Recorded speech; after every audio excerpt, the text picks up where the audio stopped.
How deeply do you respect the space of someone else's process? When people are in emotional process, when people are growing, they need space to be with themselves. It's one thing to say, I can hold space for someone, but what happens when someone says, well, in order for me to really be where I need to only be in a space with myself. It's one thing to say, I can be with you, honey, through anything. And then your honey says, well, what I need from you is to be here while I'm over there. How deeply do you respect the space of someone else's process? This is something that I had to learn in the latter years of my life because I was never given, my space was never respected in my earlier years. My mom, God bless her soul, and again, when she passed, and from the majority of my adult life, at the latter years of my mom's life, where we were on the best of terms, I actually became the spiritual teacher to both my parents. My parents were lovely people, just conditioned, and I was just as much of a victim of their ego as they were.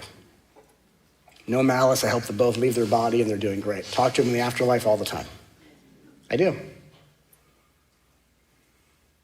My mom even said to me 4 days ago, she came to me when I was walking through a mall, and she said, thank you for everything that you put up with and everything that we learned in the afterlife. Your father and I have both learned what we didn't see back then.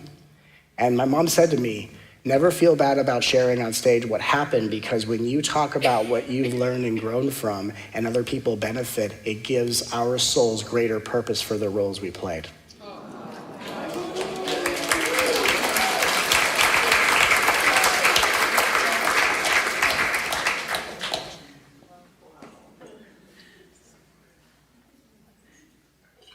So I was never given space as a kid. My mom played a game with me, and she was this is a game her father played with her. And the game was, I'm gonna do everything for you and go above and beyond, and the moment I need something, you don't have a choice.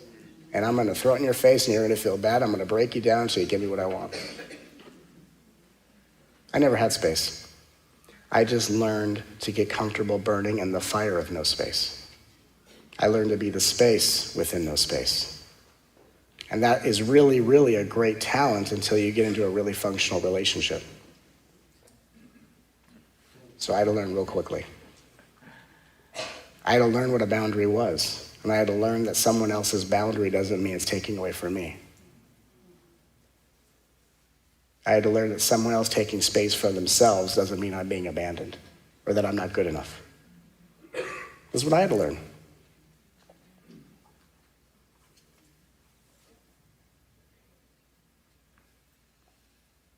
Because factor number 3 says, how openly do you give to the people you love, right? How openly do you give? The balance of that is how deeply do you respect the space of someone else's process? Give, and then someone says, okay, that's enough. Okay. Can you shift gears?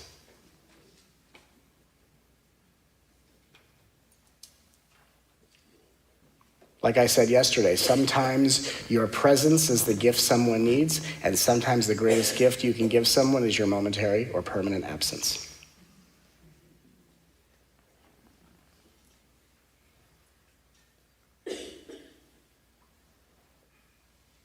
How deeply do you respect the space of someone else's process?